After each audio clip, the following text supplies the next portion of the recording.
Break Fix Podcast is all about capturing the living history of people from all over the Autosphere, from wrench turners and racers to artists, authors, designers, and everything in between. Our goal is to inspire a new generation of petrol heads that wonder, how did they get that job or become that person? The road to success is paved by all of us because everyone has a story.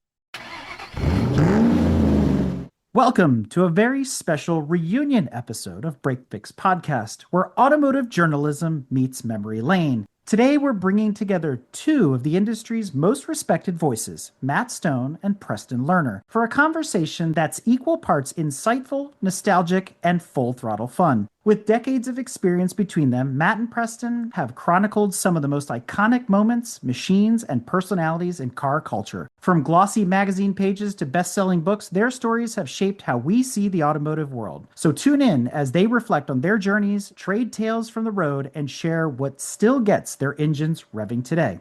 And joining us tonight is returning co-host Don Weberg from Garage Style Magazine, one of the many personalities on the Motoring Podcast Network. Welcome back, Don. Thank you, Eric. How are you this evening? I'm good. And with that, let's welcome Preston and Matt to Break Fix. Nice to be here. Great to be here, Eric. Yeah, just what he said. All right, guys. This episode's going to be a little different than our normal road to success. Tell me your life story. Were you a petrol head since you were a kid? This comes to us by way of the IMRRC because, as a lot of our fans know, we do remastering of content from them as part of our History of Motorsport series. And I came across this wonderful little DVD, Ford GT, How Ford Silenced the Critics and Humbled Ferrari and Conquered Le Mans by Preston Lerner. And inside this insightful DVD, Preston talks about working with Matt Stone. And I'm like, wait, hold on a second. What a small world we live in, especially the automotive world. So I wanted to talk about, how did you guys meet? And let's just start from there. I have one remembrance of meeting Press the first time was at a book signing for his extremely definitive and seminal book about the entire Scarab scene. The race cars, the street cars, Lance Reventlow, the whole Scarab thing.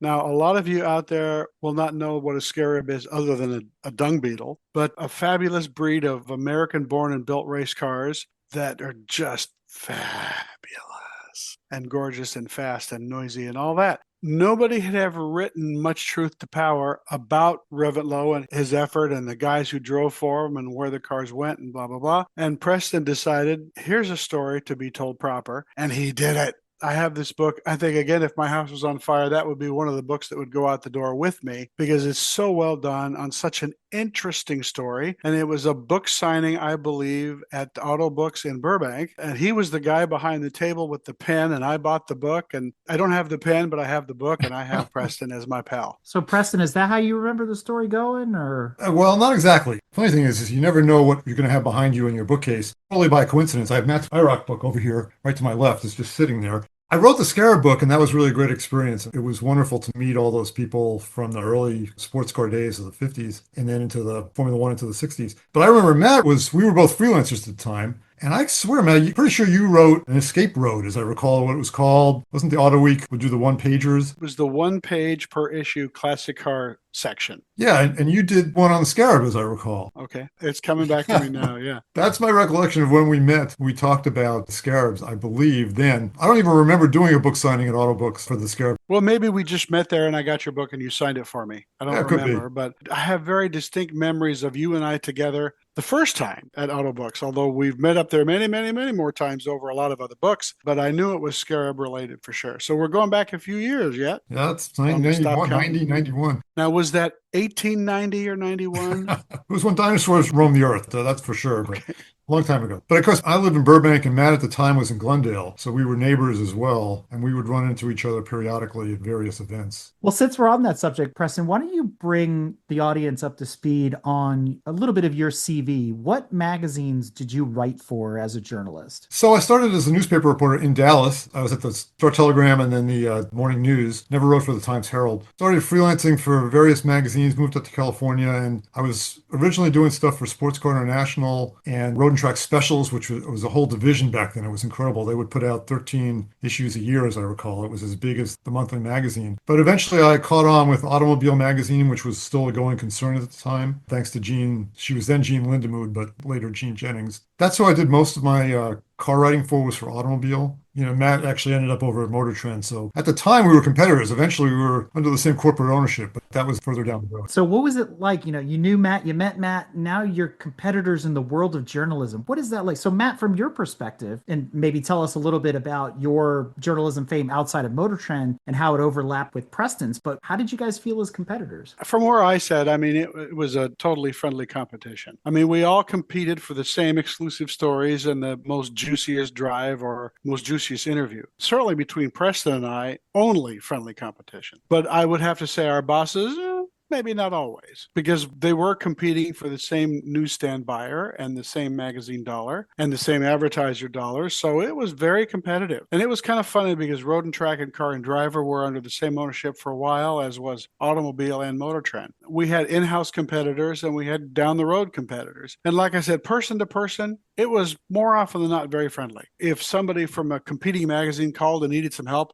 I'd help them. And I would like to say that there were a few times I made that same call that they helped me. But again, for advertising dollars, newsstand dollars, and those killer cover stories, it was pretty competitive. It was pretty collegial, I thought, but I was not on staff, so Matt was on staff, and he had to deal with the advertisers, and he had to deal with corporate. For me, I just would go out and do stories that were assigned to me, or that I pitched in. So speaking of Road and Track, this is the post John Bond period, right? So this is whole new management, totally different regime, right? It was a different regime, but it was Matt DiLorenzo was doing it then, and it was Matt may remember better than I, but I still think it was the same. It was before it was bought by Hearst, and when they fired everybody and they moved to Ann Arbor. Yeah, it was Matt DiLorenzo and John Dinkle. Oh, right, yeah. Ron Sessions was running the specials. That's the guy that I worked for when you were working for him too. That was a lot of fun. Yeah, it was great.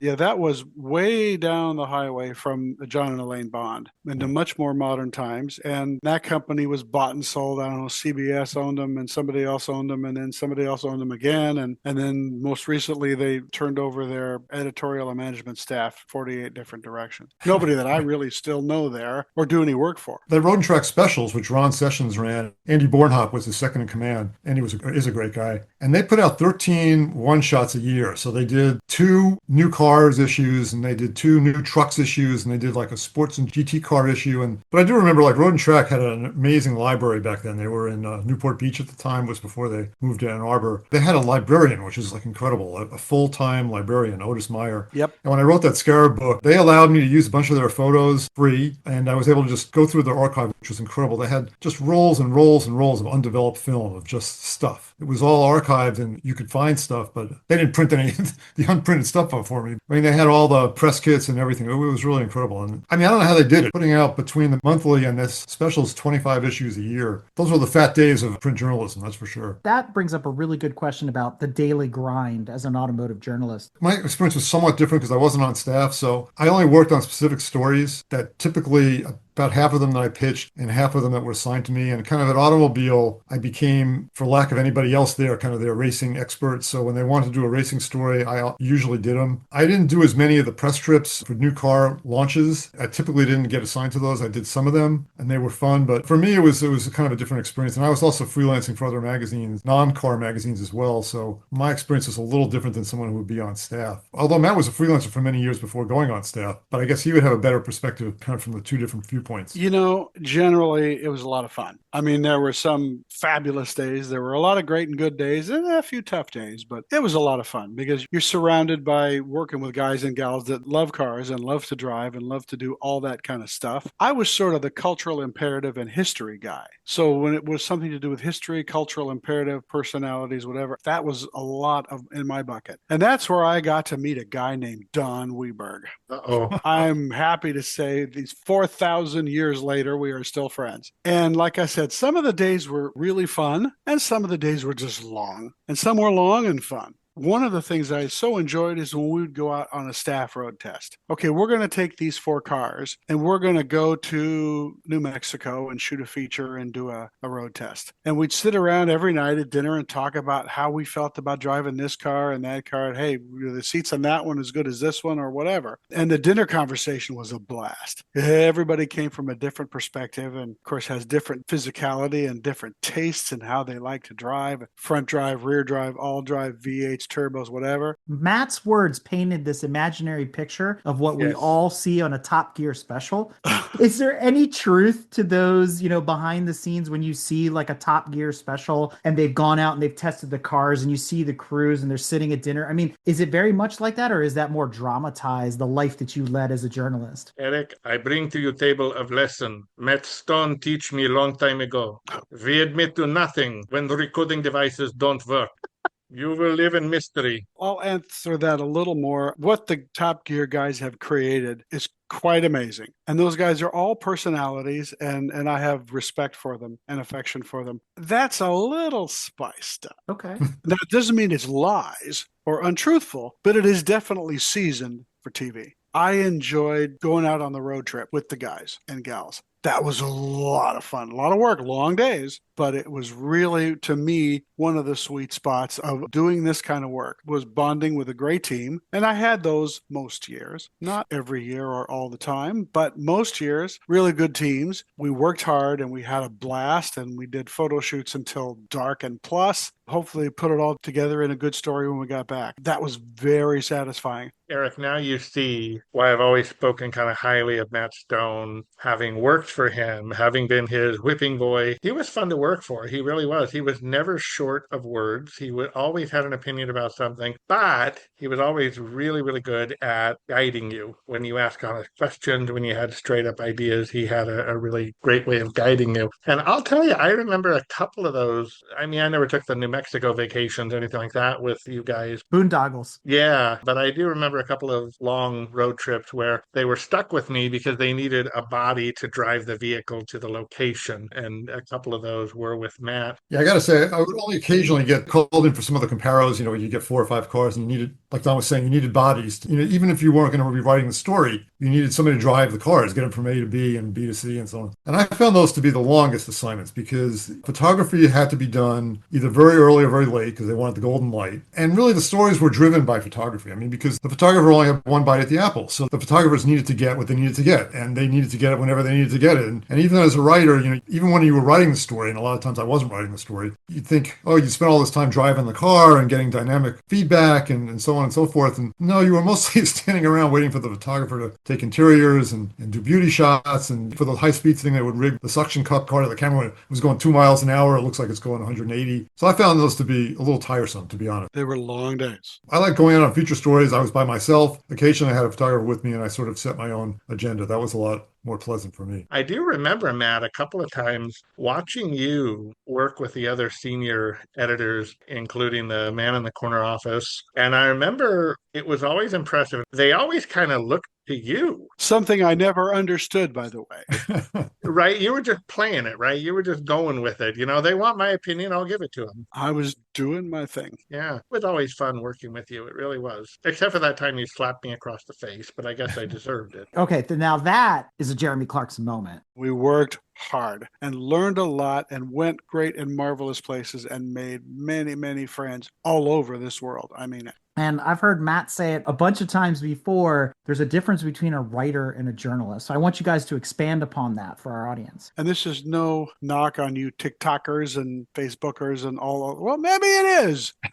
40 characters and a crappy photo is not great journalism, in my humble opinion. It may or may not even be journalism. I mean, I guess if you got the one photo of somebody very, very important running naked down through Times Square, maybe that's journalism. So when I was a kid, they called those tabloids. I just want to throw that out there, what you described, right? Social media and all that. Content creator? Yeah, content creators, tabloids. But there's no analysis in that. It's a crappy photo and 40 characters. I never have, nor do I now, want anything to do with that scene. I don't do that stuff. Good luck to those who do. And if you make money, good on you. And you have fun and you're providing good content.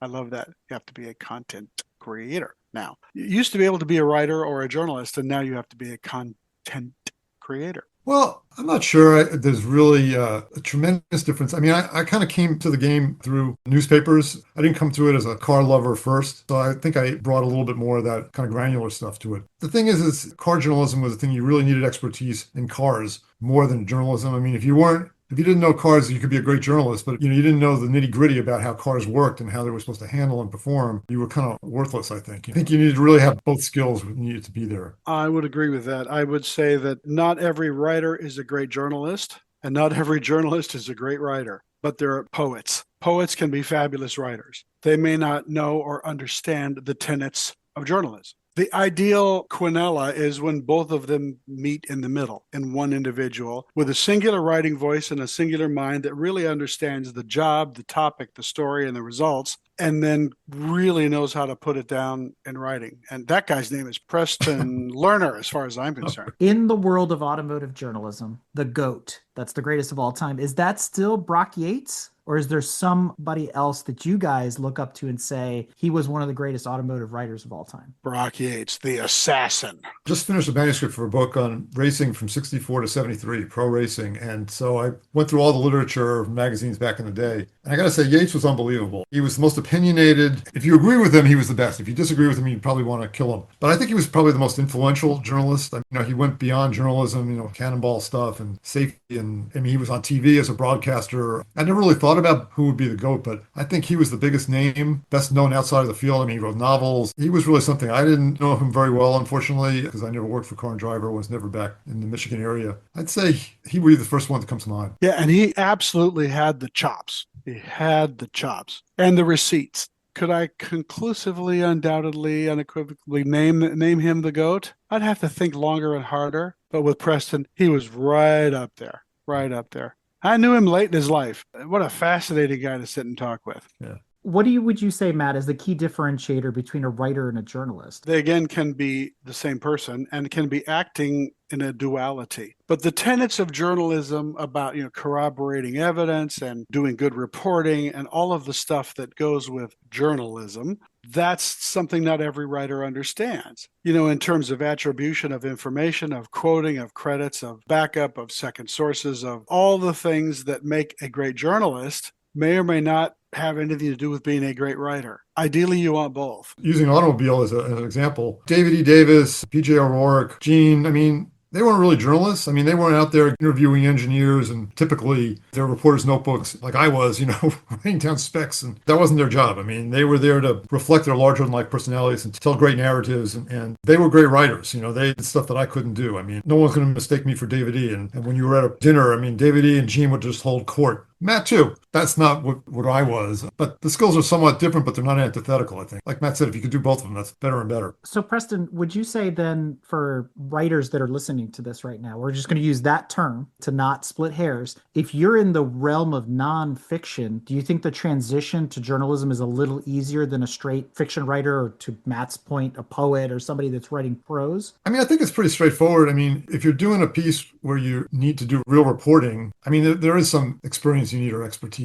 But I think it's pretty easy to, you ask people questions. So you're all of a sudden you're a journalist, you're a reporter. I think you can learn that on the job. The point is sometimes I feel like when you watch, the influencers, they're not asking questions. Their stock and trade is their own opinion. That's not what a journalist is. A journalist is not out there to give your opinion. You're out there to get what other people have to say about a subject, sort of pass that information along. So I think you can certainly do it, but a lot of people, they'd rather talk about their own opinions than they would get somebody else's opinions. That I find a little off-putting sometimes, but, I'm a little bit old school that way. And we could probably debate the difference when we bring in historians into this as well. We're recounting facts and figures just like as journalists would, but it's in more academic, those kinds of things. But we'll put a pin in that for now. So, Don, do you want to weigh in here as we transition? I want to take you boys back to New Mexico and some of those road trips where we grind the hell out of the Audis and wonder if the Mercedes will survive. What were some of the more memorable stories, the more memorable assignments that you worked on, either together or separately, that still stand out in your head today? It's a great question, Don. I can name a couple from my own experience, and I'm sure Press has his too. Something we did at Motor Trend every year was an annual top speed shootout.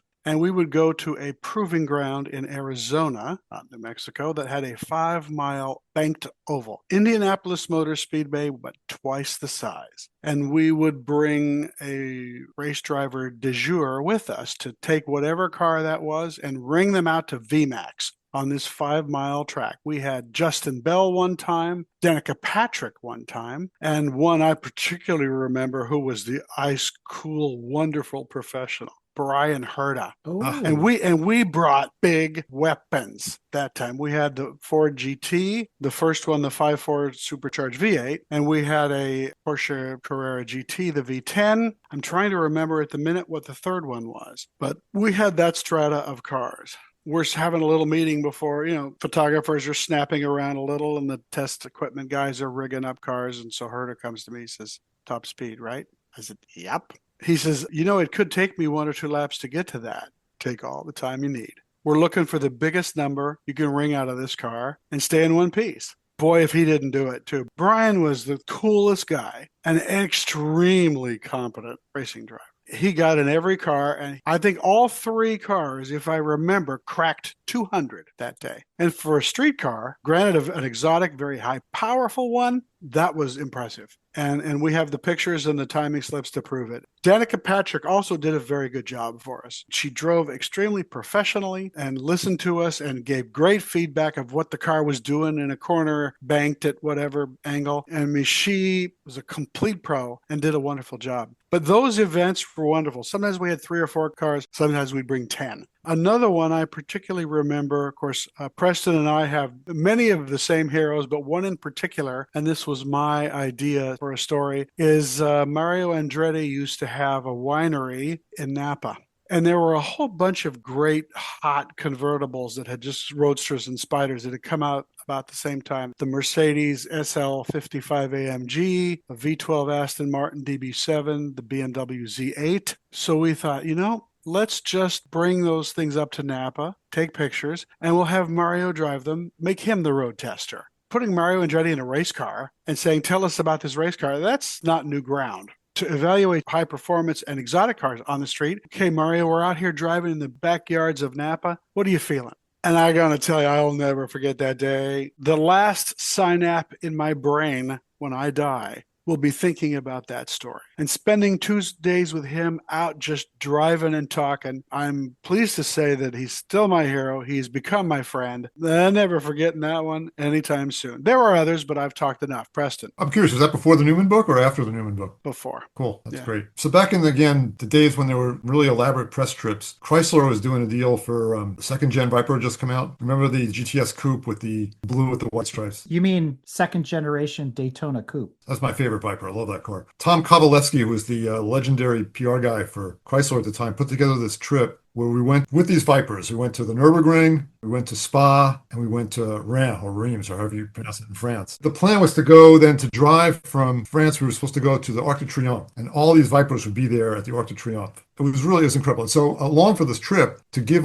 presentations at night were Phil Hill and Jesse Alexander. So it was really cool. I knew Phil a little, and Jesse was a friend, and that was great. At any rate, what happened was the leg of the trip was 3 days or something. We were going to the Arc de Triomphe. I was paired up with Phil for some reason. I don't know why. I mean, Phil Hill is like a hero, and I'm mostly asking him questions, and he's talking. I'm asking him about various races and this and that. I'm supposed to be doing the navigating. Well, I wasn't paying any attention to the navigating, and I get us totally lost. So we're supposed to be at the Arc de Triomphe at a certain hour, and we're nowhere close to there. We're lost in the middle of Paris. And Phil had this reputation, justifiably, for being very high-strung. He was going insane because we were lost in Paris. We were supposed to be at this thing. And I was like, you're Phil Hill. Who cares?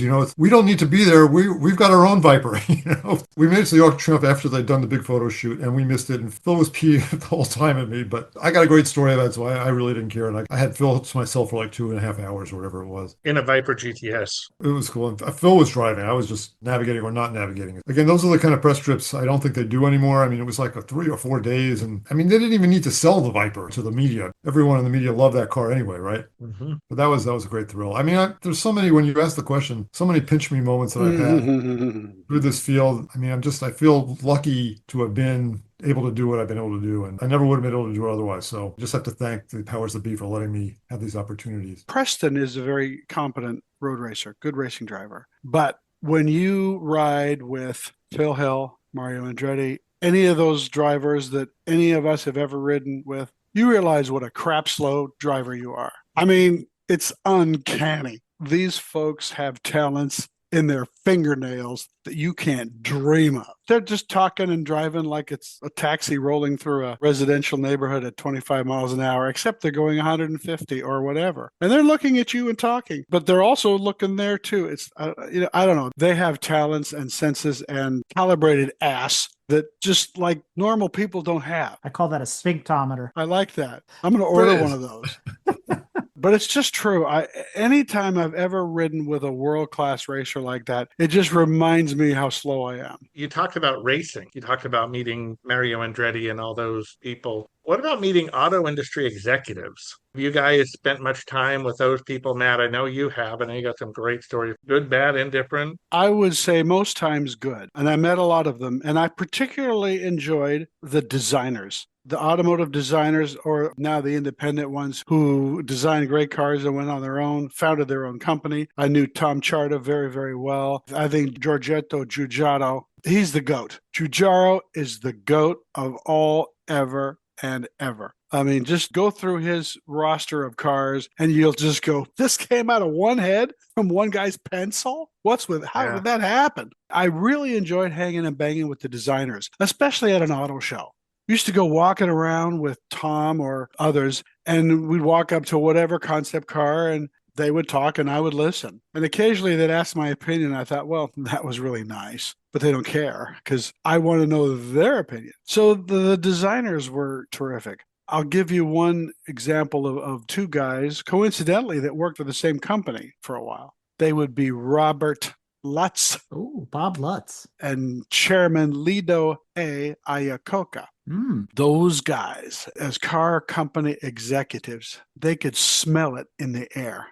They had this nose, whether it was a trend or impending doom or whatever. They could just smell the car business in the air, and they just had instinct. Now, did they make mistakes? Of course they did. But they also each achieved great things and saved companies. Those guys were fascinating. Just to sit and talk with Lutz, and he goes on and on about what's right and wrong with the car business or this car company. He smelled it in the air or the water or in the blood or whatever. And Mr. Iacocca too. I mean, not every Iacocca car was great, but a whole lot of them were successful, either as machines or as sales. Most of them were pretty smart guys and gals. Some, not all. The racing drivers, because of our need for speed and all that, that's one thing. And because, of course, how great they can all drive. But I enjoyed the designers and the senior most car executives that I could get FaceTime with. Luca Cordero de Montezemolo, he chairman of Ferrari for a number of years, positively brilliant guy, and has so much heat and so much enthusiasm for the car business, you can't believe it. And he would be the first one to tell you that when he took over, all the things that were wrong with Ferrari, and then he proceeded to go like a target shooter and fix them one at a time. Those guys are fascinating. Yeah, of course, there's guys that tanked and went nowhere and were supposed to be the great saviors of whatever company and did nothing. There were those two, but generally, some pretty interesting and smart folks. But I will say, I mean, the ones that I met, they were all impressive. And it's, outsiders can always criticize and say, oh, what a stupid idea, the solstice or whatever. The Aztec, we can all The agree Aztec, on there that. you go. Someone messed up. But I mean, by and large, the people I met were all really bright. They were really committed. They were mostly car people. I mean, I didn't meet that many who were just bean counters. I'm sure they were there, but it's just I think cars it's a tough business. It became a lot tougher when you had a lot more foreign competition. Margins are small, and it's a hard way to make a living. And so no one gets it right all the time. Cut people a lot more slack than some of the critics do. I will also say the smartest, perhaps, of all of them that I have ever met and spoken to, Roger S. Penske. I've heard that. Now, quite a that bit. is one smart dude. He's too smart to be president, but he'd make a great president. But, he runs a global business employing like 70,000 people and, race teams that have been there, won that. And again, car dealership groups. As a guy who owns a big car dealership group, he is so influential. He can and has convinced various car makers to do or not do something, because his brain operates at a different level than mere mortals. I have nothing but immense respect and affection for Roger Penske as a truly brilliant and nice man who just really gets the car business. Was there a story that got away? Something still that you want to write about, someone you wanted to interview? I used to do a lot of stories about young guys before they had really succeeded, or also some women, because they also did Danica Patrick, just sort of getting started out. And I was going to do something on Jeff Gordon, and he had just moved up to Cup, and they were going to do the first Brickyard 400, I believe it was 94. And I pitched the story to Automobile about follow Jeff Gordon. He's going back to do Indy, which he originally wanted to do Indy as an IndyCar guy, but, ended up being shunted over to NASCAR because there was no future for midget and sprint car drivers in IndyCar. And so I sold the story to Automobile, and Gene Jennings greenlit the whole thing. I set everything up, and at the last second, David E. gave the assignment to a friend of his to just do a general story on the first Brickyard 400. So I didn't get to the story, and Jeff Gordon won the race, and it would have been like my greatest story ever, and Jean never forgot. I didn't get that story, and she treated me, she gave me assignments that I shouldn't have gotten for years after that, just to say I was sorry for not giving me that. That, for me, was the story that got away. I don't know that I have any of those tales. That too much that got away. I didn't miss much. But I bet you fall victim to the adage, never meet your heroes. So was there one story that was disappointing, that didn't turn out the way you wanted it to, or it sort of broke the glass ceiling for you and you're like completely disillusioned? No, not that I met my heroes and never regretted one of them. Every one that I would have put in the hero category that I ultimately met, I'm glad I did, and they were still my hero when we were done. And many became friends. In that sense, no. Major mega disappointments. And I would love Preston's opinion on this too. When you get in whatever car, and it's supposed to be something that's supposed to be pretty good, and you want the cars to be good, but you're disappointed when they're not. And that's happened. I'm not avoiding naming a suspect, but I'm trying to think of a car I would name. But I remember cars that it was hyped and noised, and you wanted it to be good, and it wasn't. It just fell flat. And that's disappointing. But, you have to write that story, and you have to point those things out. And I always did. Always. And why? Yeah, that's happened a few times. But anyway, Press, go ahead. How about you? Again, I didn't do as much of the new car stuff. Some were better than others. I mean, I always felt thrilled to get in a Ferrari or those never disappointed for sure. But get a little bit jaded because you got in all the really great cars. So when you were in kind of a standard family sedan, it was hard to work up too much enthusiasm. Back to Eric's point a little. Did you ever have that interview that you're just waiting to kill it with somebody that's really important, and you sat with that person an hour later and said, I got nothing? I did have a tape recorder fail on me once. Clearly, some guys were better than others, and Mario was the all-time great. Mario was the best racing interview ever. Ever. Yeah, I mean, he managed to convey his enthusiasm, and he had great stories, and I would maybe not a lot, but certainly a substantial portion of racers were not race fans. They didn't succeed on the track because they knew that Nuvolari won the German Grand Prix and, beat the Silver Arrows, but they were just fast. Sometimes it was disappointing to talk to people who didn't know the history or didn't really have a perspective on what was going on. And, some guys were better than others. Mario was tremendous. The only guy who was really my hero growing up, Emerson Fittipaldi, and meeting him after he won Indy for the first time was a thrill. He's the only guy whose autograph I ever got. He was great, a lot of fun. There were a lot of them who were great. The Hobbses, the Redmonds, they're all great storytellers, and it's always fun to talk to them. Some not quite so good, especially the younger drivers not as interested in the history of the sport. Yeah, the ones who have perspective and are mega talents, those are pretty well always good talks, always good stories, always good interviews, because they bring so much to the table. But you're right, if they're just too young and haven't really done big things, they have very little institutional memory, not necessarily crazy great successes to talk about yet. Those can be a little disappointing, but generally the ones who have perspective and mega talent, they're going to give you a good interview. I'm glad, Matt, you brought up the cars because that was next on my list. I want to share with you guys, just as an aside, and I know it's going to ruffle Don's feathers. Fellow journalist, I'm going to put him in that category. John Davis from Motor Week was on the show many seasons ago, and I asked him a similar question, because he reviews cars all the time, and he said his favorite car, he got to drive a Ferrari Enzo, much like Preston, right? He's like, oh, Ferrari, that's awesome. And so I turned the question around. I said, the car that you were hyped to test drive and to review for the show and was a complete letdown. And he said the DeLorean. And he also added that he was really excited to buy one. And because of the test drive, he didn't. And he ended up buying a Pantera instead, which he's known for having a Pantera for a very, very long time. So there you go. Well, on that note, Preston, if you're not up to speed, I am a DeLorean junkie. Oh, okay. I have more crap rattling around in this head about DeLorean than anybody has a right to know about. I love the cars. Yes, I know they're not very quick, but when compared to everything else in 1981, they weren't too bad. But I do remember going back to Road and Track when the car came out. Tom Bryant, he wrote, I remember you opened the magazine and there was this double truck and the DeLorean's in a slide. I mean, it's a really exciting looking picture. And I remember at some point in that article, he writes that he really wanted to like the DeLorean. I mean, it literally just says, I really wanted to like the DeLorean.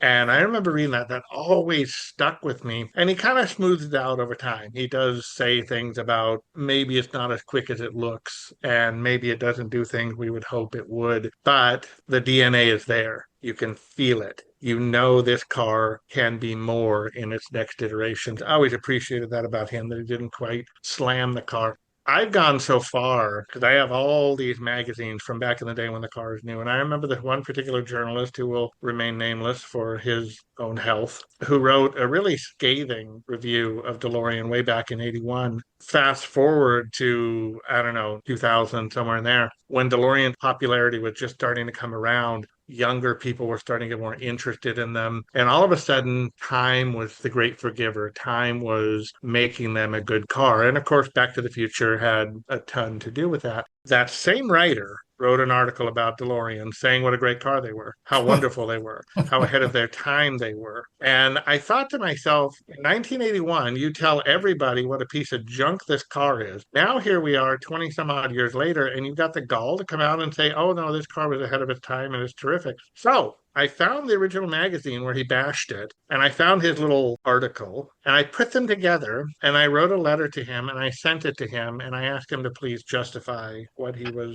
trying to say. Never heard back from him. And then fast forward a couple of years later, LA Auto Show press days pop up, and guess who I run into? And there he is. Yeah, I shook his hand. I said, "Hi, I'm Don Weberg. How are you?" And he's kind of looking at me like, I know that name. And I said, yeah, I love your review of the DeLorean. Gave him that deadpan stare, the look. I've never seen a face go white so quickly. And I'm just like, oh my God, this is actually a lot of fun. Now, mind you, what I was not prepared for, how old was I? 25, 26. Matt, he was like your age. Okay, so I'm looking at him like, oh, he's supposed to be my boss or something. And here I am basically telling him off because he doesn't know anything about cars. And that was the fact. Over time, I've learned that that guy actually knew very little about cars. It was who he knew in the publishing industry that he kept getting these jobs. And for some reason, he kept getting thrown into the automotive circle. It was really, really weird. For the record, I was not that journalist. I just want that on the record. I know. I looked you up. I know what you wrote about the car. You are okay in my book. Did Matt interview you for his book, by the way? Yes, he did. I go nowhere. Cool. So I know I opened Pandora's box by bringing this up, but actually we stepped backwards into a really important final point about the day in the life of an automotive journalist, which is the risk you take about what you write and what you publish. Can you keep track of everything you've written over, let's say, a career, 20, 30 years? And just like Don's anecdote, did that guy even remember what he said in 1981? Was he thinking that far, 20 some years ago? So has that ever happened to either of you guys where you've had to, recant what you've done or gone back, or, the letter to the editor was specifically pointed at something that you wrote? And how did you handle that? There's some things I've written that I wish I had written differently. The most embarrassing moment ever was an email I sent, which was not for publication, and it somehow got published. And then I heard from Leo Levine, the author of The Dust and the Glory, great Ford book, which I love. It's one of the great books ever. And he then wrote a second, The Dust and the Glory 2, or that's not what it was called, but it picked up the story after 67. And it was not as great as the first book. And that's what I'd said in my email to an editor who shall remain nameless. And he published that.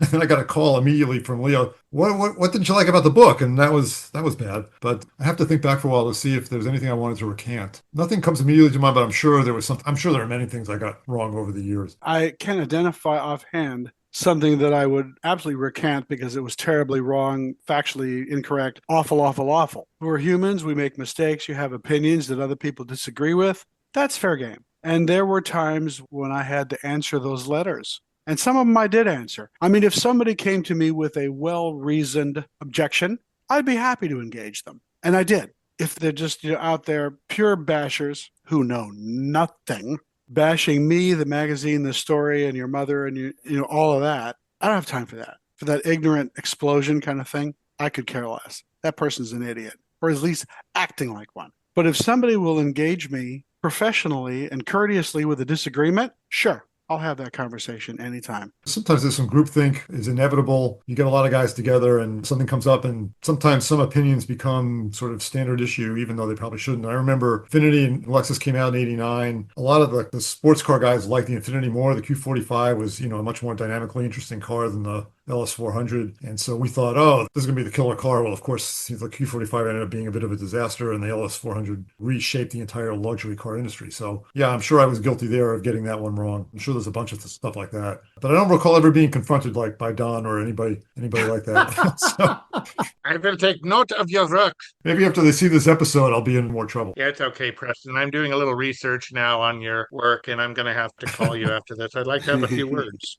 I do want to know who this journalist was, though. Maybe after. We'll do that when the red light's off. Right. For me, I wanted to be an auto journalist. That was what I wanted to do. You guys are talking about the racing car guys as your heroes, the Andrettis. And, Matt, Preston, you guys were my hero. You were the ones that I would pick up a Road and Track, a Motor Trend, Car and Driver, an Auto Week, any of them, and read those stories about the new cars, about the classic cars. And to a young guy raised around cars, but looking to learn his own voice in the Autodom Autosphere. Autosphere, very good. Yeah. You guys were the ones who gave me the knowledge to develop my voice. You were the ones who gave me the thought processes as to, gee, Don, why is it you started liking Corvette a little better than 911? What happened there? Well, reading about it and you guys putting it into words. So I took an internship. I wrote a letter to Motor Trend editor Steve Van Toon, who graciously called me, said, please come to my office. I'd like to meet with you. Let's have a conversation about what you're doing and what you want to do. The guy was fantastic, absolutely incredible. And that was where I met Matt. That's where I met everybody else. But that was how you did it in the old days. You wrote to somebody you wanted to be part of. You saw them as the authority. You wanted to learn from them. So that's where I went. Now, that being said, so we're going to switch gears and talk about books. We've interviewed plenty of authors on this show, and I always kind of ask them, Matt included, the journey of 80,000 words. Where do you start? Blinking cursor on the screen. It's a lot different than writing an article or something like that. It's more serialized. To make things more complicated, when you're writing your own book, it's your voice, your opinion, your story, your fiction, whatever it is, and you're working with an editor. But you two have co-authored some books. How do you come to agreement? How do you write it in such a way that it's seamless? And how does that work with editors? Can you explain the process of co-authoring a book together? The first book we did together, it was Matt's project. It was a Paul Newman book. Matt had me come in towards the end to help out with some of the racing portion of it specific, because Matt had done a great job with especially the entertainment, the movie winning, and the cars. There was a great chapter on the movie Cars. And I was doing kind of more sort of the nuts and bolts kind of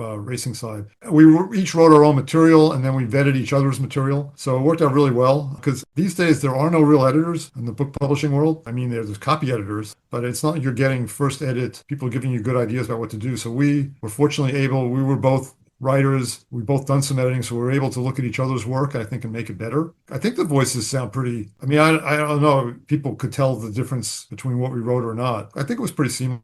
And so we handed in something that we were happy with. I'll get Matt's perspective on this as well, but I was happy with anyway, what we handed in. So it didn't really need to be edited. And we actually probably didn't really want it to be edited, because we were happy with the product that we submitted. Does it get even more complicated, though, when we bring self-publishing into the equation, something like an Amazon, where you really have to do your own work? Have you guys ventured down that path at all? I've never done that, but I also write fiction. And first book I sold, the only novel I sold so far, unfortunately. I mean, there was a New York editor who, he went through the copy page by page, and he had thoughts on what needed to be done.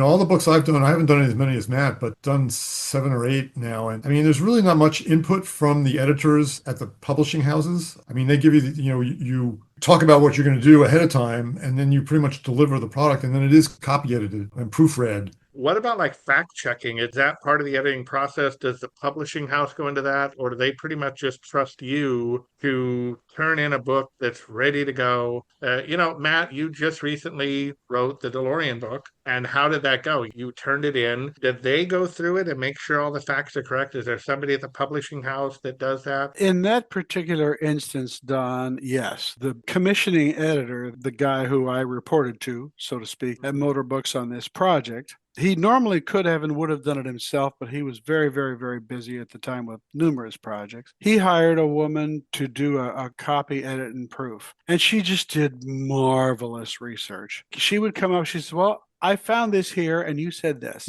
Are you comfortable that you're right, or is this guy perhaps right, or is everybody right? And her attitude and style, to Preston's point, made it better. Mhm. Now you can get somebody who just they're stuck in Wikipedia. I mean, I use Wikipedia, but is it my only source for everything I ever write? No, of course not. That'd be foolish. Mhm. I want that. I want it to be good. I want it to be right and accurate.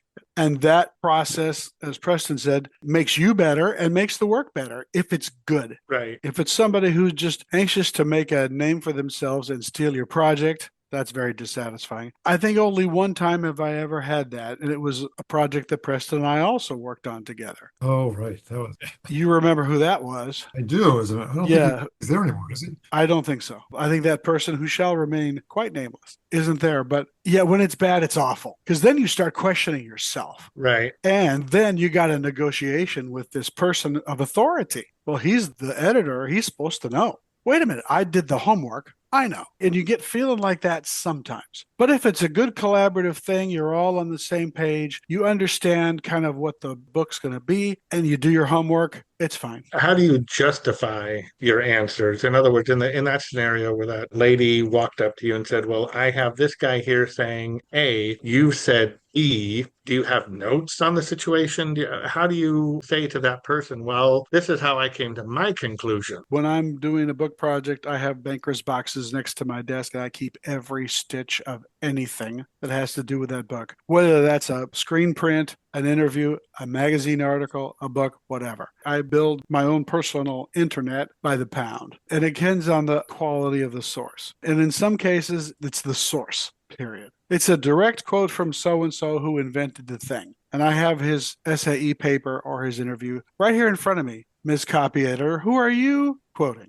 I keep everything handy until it's done. And again, sometimes there's a little bit of a negotiation. And if you can't agree, there's nothing wrong with saying historical sources or authorities do not agree on this issue. Here's the two viewpoints. And I've done that. And it sounds like a cop-out, but it's like, wait a minute, I wasn't sitting there. Lightning doesn't strike with the answer. So if their source is credible and honest and was well-founded and mine is a good, solid, direct source, I'll say, well, here's two opinions. Here's from the guy that designed it, and here's from the engineer that built it. Nothing wrong with that. I mean, I love fact checkers. I wish they had more of them. Maybe at some of the publishing houses, they devote more to that. I do know at Automobile, I mean, they had a part of the copy editing process was fact checking, and they were really vigilant. You know, sometimes it's frustrating because you don't want to have everything questioned, but I think it was good. I mean, it was rarely a time where Randy Blackwell was there. He went to Car and Driver. I think he's still at Car and Driver, but I mean, rarely he didn't catch something, or at least something that we had to discuss. And I think that's really important. You know, to Matt's point, sometimes the sources don't agree, and sometimes you'll find sources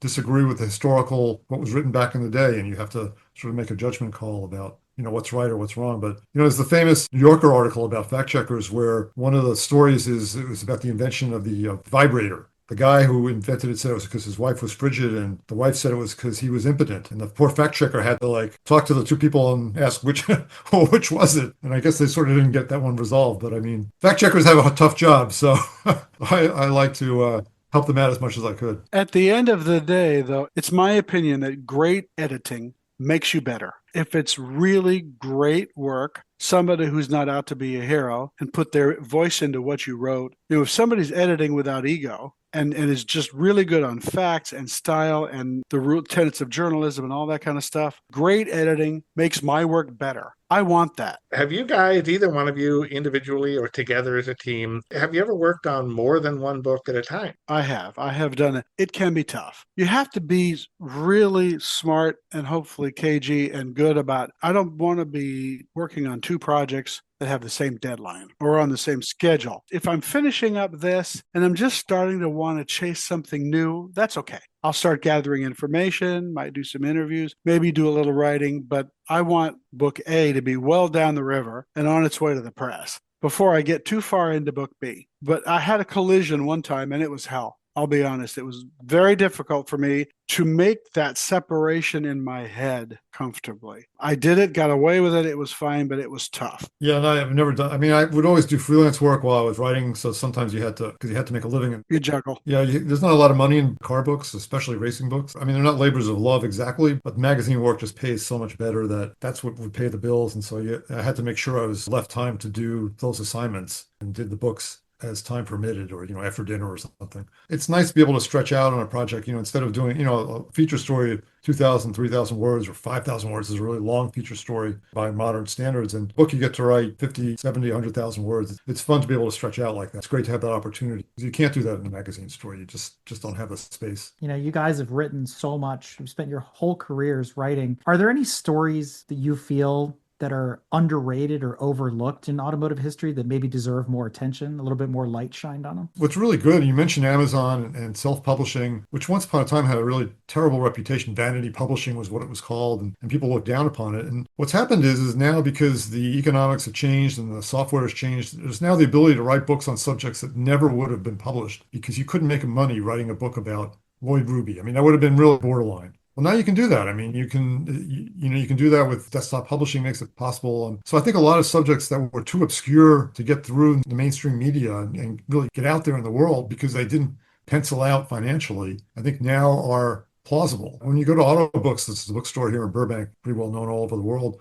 I mean, there were just hundreds of books that I would happily buy if I could afford to buy all of them, about subjects that they would have been an article, a 2,000 word article. Now it's an 80,000 word book on Eddie Sachs. That would not have been done, a generation ago or even a decade ago, because no publisher would take that on. How could you possibly make it work? So I do think that's a great thing that's available now, and I'm happy to see that. I'll tell you one, Eric, that I would love to see researched and written by a relentless team of Wall Street Journal level investigative reporters. And I'm not a conspiracy theorist, but there's too much meat on this bones. I'd really love to know. Did the big three put Preston Tucker down? Ooh, that would be good. I want to know for sure. I have a feeling that there's a lot that people know that hasn't been said. Although a whole lot of them are probably dead by now, too. I don't know. Was Preston Tucker promoter and maybe a bit of a huckster and this, that, and the other thing? Yeah, maybe. But boy, did he come up with one outrageously fabulous car.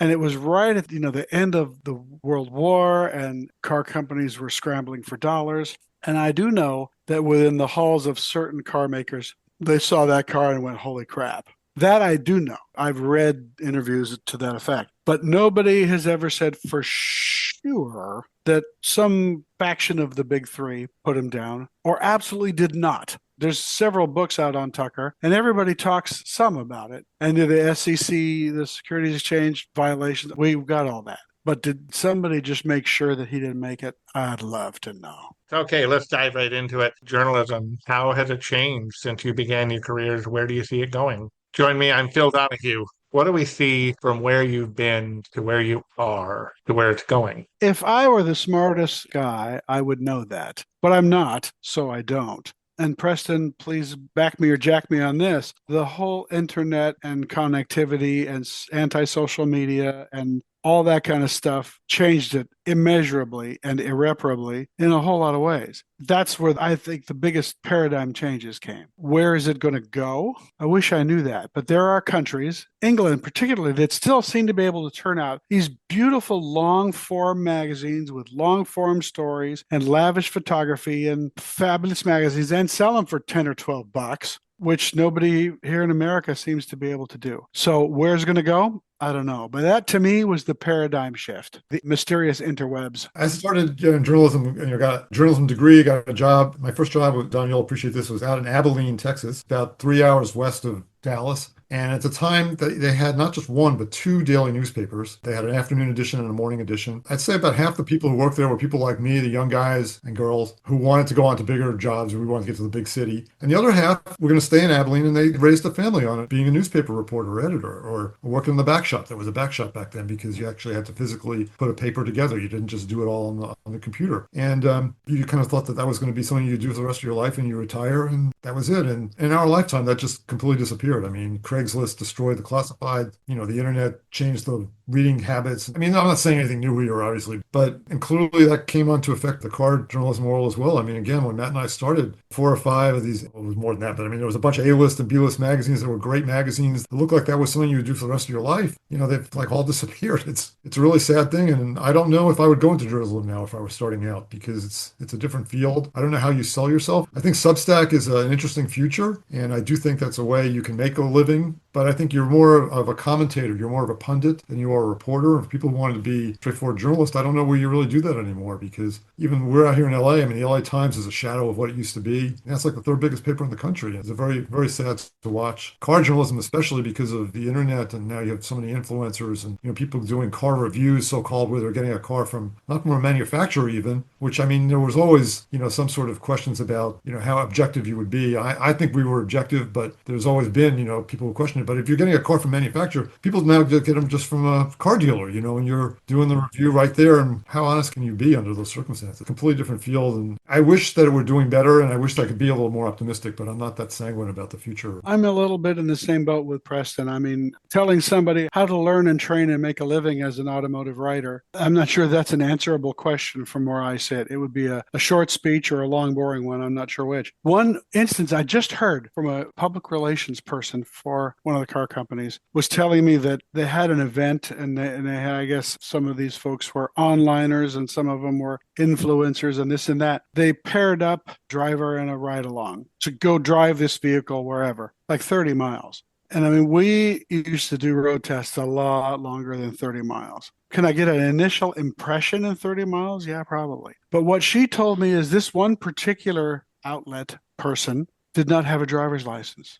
So the person he or she was teamed up with in the car drove the car. So this writer, editor, influencer person took the pictures with a phone, and all seemed to care about was the technology in the car. If I paired it with my phone, what could I make it do? How good was the audio system, the nav system, all the infotainment? And was it smooth? It didn't break down. Yeah, it drove, it went. That's all he cared about, because that's from the right seat without knowing how to drive. That's all he could talk about. So that was a little bit of a brain shaker to me. Definitely shows a different direction. That's actually really amazing. Let me throw this one out there, because one thing I've observed over the years, I came as kind of a hybrid when I started interning with Matt. Yeah, the internet was just starting to get a little bit of traction, just starting to kind of get going. I was classically trained in all the print journalism, so I was going after that genre. One thing I see now compared to back then, thanks to technology, or technology be damned, however you want to look at it, it's so much easier for anyone to be an automotive journalist or an influencer, or however you want to say it. The question is the quality. Can you trust this person? What does this person bring to the game? Why are you listening to this person when you're wanting to know more about the Mazda Miata or the Ferrari 308 or whatever? And here's this one person you always go to, or these two people you always go to. You almost have to figure out who's more trustworthy. I guess where I'm going with this is I wonder, if you're younger, chances are you grew up with this stuff. You know how to run the camera on the phone. You know how to edit things. Do you guys think, as as having been there, done that, seeing the future, where you were as to where it came, do you think that'd be a good place for a young person to start, is just to dive in the pool? If you think you've got what it takes to be an automotive journalist, do you make those little videos? Do you make those commentaries? What advice would you give to somebody who wants to do this? What do you think? I don't know, Don, because I didn't come up that way. So I'm not sure exactly. I think one of the other things which Preston touched on a little earlier is, back not too many years ago, working at a magazine or a newspaper was the way to make a living. Yeah. Posting to your blog may or may not be. Joe Bob's cool car site. Without an income stream, you can mechanically do all that, but is it from your grandma's basement? Do you make a living? Are you professional at that? I think that's a bit of the missing link in the equation of your question. And what does the person want to accomplish? If they want to make a living, I think it's a hell of a challenge now. Or do they not need to make a living? I don't know. This is black water for me, and I don't know that I have a credible opinion. I'm not saying no or that I don't know. I'm not saying no, but I'm saying I don't know. Sort of listen to myself speaking. I kind of feel like I'm sort of a parody of the boomer complaining about everything, and I don't want to sound that way. I just meant it's tough. I do think, and I actually did have lunch with somebody, a young guy who was trying to get started, and he was making his own videos. But I still think it's important somehow to have some sort of journeyman status, where you're either an intern, or you start at the bottom, or you start at a smaller place where you kind of learn the ropes. It's sort of hard to get into the business fully formed. Again, there were small magazines that I started working at where, the pay wasn't very good, and writing for them and kind of that's how I learned to do things. And I was sort of mentored by other people. And I hope that people can still do that. I'm sure that there's still ways to do that. I guess like Matt, I'm a little bit, don't really know the social media world. And so I don't really watch any YouTube videos. I don't know exactly how that works, but I do think somehow you want to be able to find somebody to help you along so that you're not on your own. So you have somebody sort of giving you some tips and helping you make progress. If you can do it without somebody's help, well, more power to you. It seems like a pretty tough road to hoe. If I were starting out, I would try to find some other people who are doing what I want to be doing and somehow approach them and see if you could get them to help you or something like that. A mentor who understands all sides of the coin.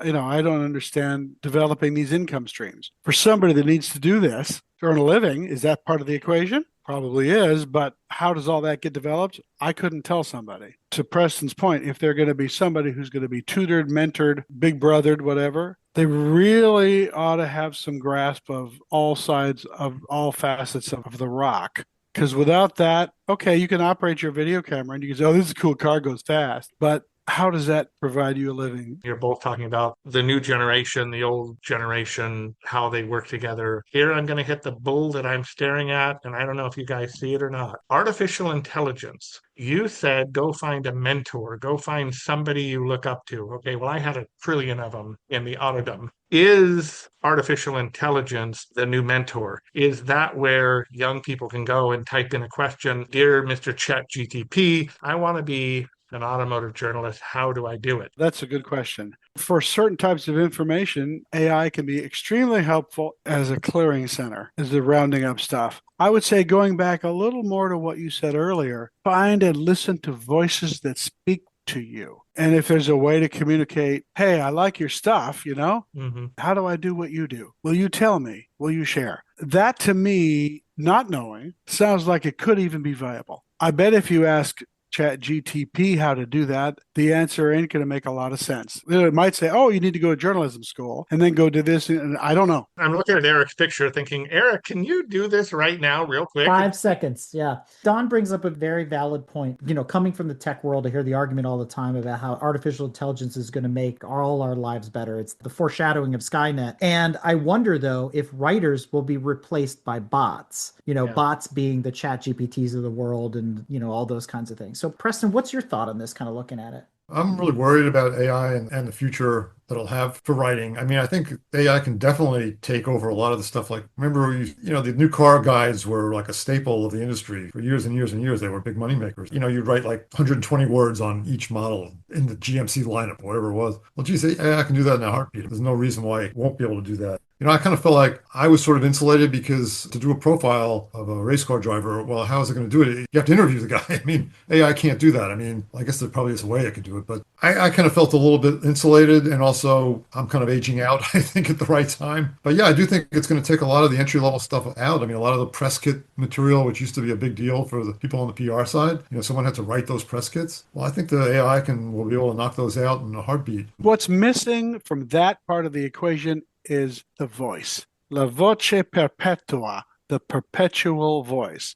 If you ask ChatGTP, what's it like racing a Camaro in the Trans Am series? You ain't going to get a piece that sounds like Brock Yates, I promise you. To me, that's a great clearinghouse for facts and numbers and wheelbases and all that. But opinion, analysis, and voice, I don't think we know that yet. Preston brings up a really good point about aging out of the industry. And Matt, you've moved on to being an author now. And as you look back over your careers as automotive journalists, what would you say, outside of meeting your heroes and driving fantastic cars, was the most rewarding aspect about telling stories in the automotive world? I mean, it's been a great ride, not just because I got to do interesting things and meet interesting people, but because, as you say, you got to tell stories. You got to relate stories to readers, at least editors. I don't know if the readers were reading the stories or not. It is still really rewarding to do that. There are stories that are untold or that haven't been told properly. The ability to sort of set things straight, explain what really happened, I still find that to be a very satisfying experience. And I enjoy the ability to talk to guys and women who have sort of maybe gotten their due. To tell their story is also something that I really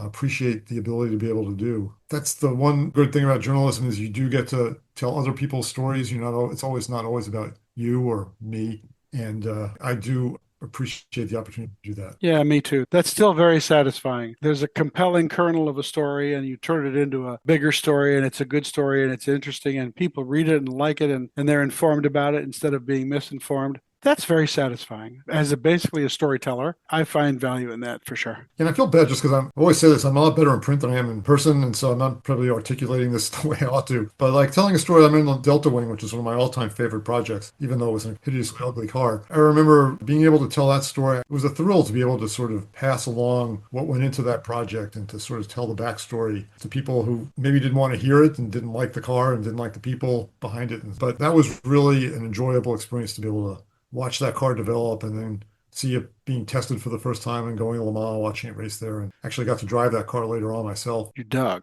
That was really a great, great experience. And never in a million years thought I would ever have that opportunity when I got started, writing stories about city council meetings and school board meetings and stuff like that. Yeah, I think we're all kind of wondering, you guys both have books under your belt. We all love them. Any new books on the horizon? What's next for Matt and Preston? Other than lunch at Bob's Big Boy. Yeah, we got that. But I got a book that's not going to be out for, I think, till 2027, unfortunately, but it's about pro racing from 1964 to 73. Safety is the overarching theme, but it's also about, really, this is the era when racing becomes really much more professional thanks to television and sponsorship, and money promotes R&D that creates slick tires, wings, and turbocharging, and all these things we now take for granted. I had a lot of fun writing that one. I don't know if anyone really cares about it, but it's a subject that's very dear to my heart. I will await my copy because I care. And that's when I first started really, really getting to know and paying attention to racing, was that era that you just named. So yeah, for sure. I have one coming out that's at the binder right now and will be released in September, called The Greatest Icons of the Silver Screen. It's about great or awful movie cars. Some are great, some are awful. Not only the cars themselves, but how they got cast and costumed and into that movie. But I work with another guy who's kind of a cultural imperativeness guy, and he wrote the capsule about the film, and I was the car guy. And we also have interviews with folks that build picture cars and how cars get selected and, stuff like that. And you will be happy to know, Don Weberg, that the Back to the Future DeLorean time machine is on cover. Oh, got the cover. I love it. Yeah. So anyway, that's the one. And I also have been working with the Bachman family, they of Galpin Motors, Galpin Ford, Galpin everything else, to do their family and company history. The rumor is we're going to print it before the end of the year. Very cool. That's been a wild ride. I don't know if you're familiar with Galpin at all in any way, but very large and influential dealer group out here in Southern California. Very successful and has, 10 or 11 brands now and dealerships all over the place. And I walked into a conference room full of bankers' boxes, full of vintage photos going back to the 1940s. That's where we started. So anyway, Galpin Motors will be out ostensibly early next year. We're grinding down the final edit right now, and they said we'll print before the holidays. So that'll be out next year, and I have a couple of proposals in development, which I cannot speak about, but Stone ain't done yet, unless nobody buys them. Whether you're a longtime reader of their work or just discovering their impact, we hope this conversation sparked your own nostalgia and curiosity. We want to thank you for joining us on this very special reunion episode featuring the legendary voices of automotive journalists Matt Stone and Preston Lerner. It's not every day we get to sit down with two storytellers who lived and wrote about the highs and horsepower of car culture across some of the best decades. From tales behind the wheel to insights from behind the keyboard, their shared journey reminds us why cars are so much more than machines. They're memories, milestones, and moving histories. And with that, Matt and Preston, I can't thank you enough for coming on Break Fix yet again and sharing your stories with us. And I look forward to seeing you both next time I'm out in California. Thanks, Don. Thanks, Eric. You guys have been great. It's really it's good fun. Thank you. Being on here. Thanks for taking all this time and letting us talk and pontificate at great length. But there's no big boy combo and French fries here in front of us. What? Next time, guys. Yeah, we got to make that happen. We all got to get together at the Bob's. We should record one of these at Bob's. That'd be fun. That'd be awesome. Keep driving it and keep reading, please.